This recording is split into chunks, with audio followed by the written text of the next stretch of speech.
From today we will discuss some questions related to force and momentum.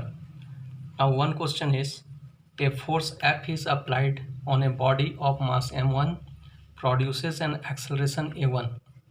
Same force is applied on the body of mass m2 produces an acceleration a2.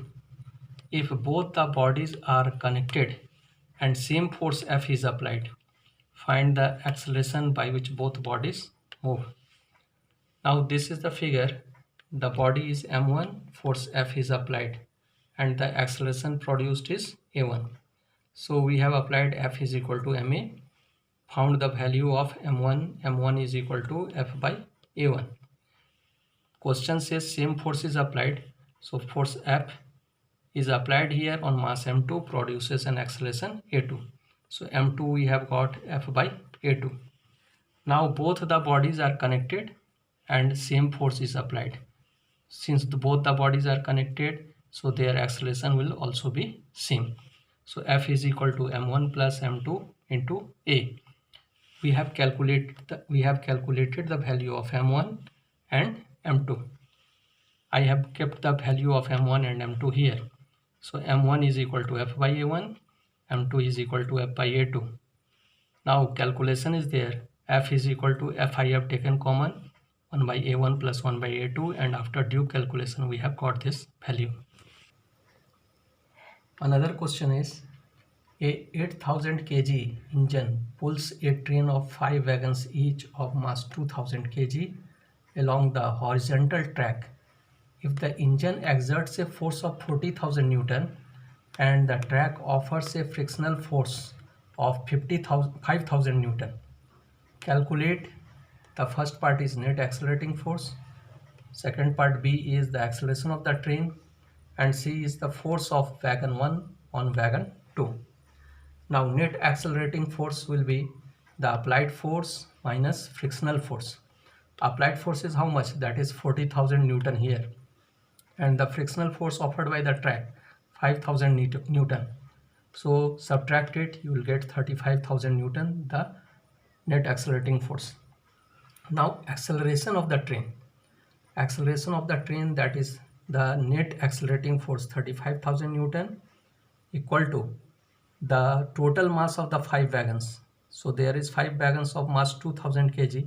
So I have multiplied it by 2000 into 5 into acceleration. So we have got the acceleration of 3.5 meter per second square. Remember, don't include the engine because engine is applying the force. Okay. Now the third part is force applied by the wagon 1 on wagon 2.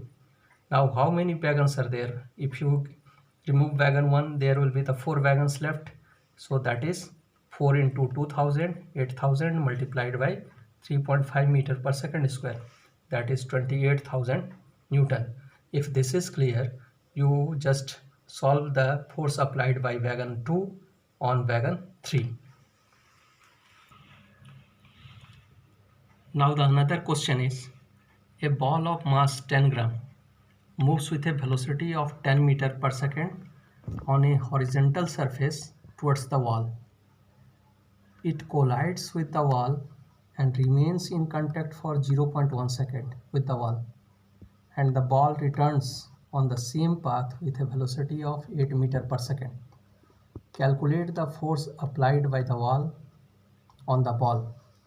Now see the figure. This one is the wall. The ball is moving with a velocity of 10 meter per second towards the wall. After collision, it returns with a velocity of 8 meter per second. Now how you will calculate the force? The force F is equal to mv minus mu by t, change in linear momentum divided by time t. Now mass is 10 gram, so 10 gram is converted into kg, that is 1 by 100 kg. Now velocity v is the final velocity when the ball collides with the wall and returns. So v is equal to minus 8 meter per second. It is returning to the opposite direction. So I have put the value minus 8. Now u is equal to 10 meter per second moving in this direction, and time t is given as 0.1 second. Now the formula is F is equal to m v minus u by t. I have taken a mass common here. The value of mass is 1 by 100. So I have put here 1 by 100. V is minus 8 minus 10. And after due calculation minus 18 by 100, we have got the answer minus 1.8 Newton. Now if it is clear, then what is the force applied by the ball on the wall?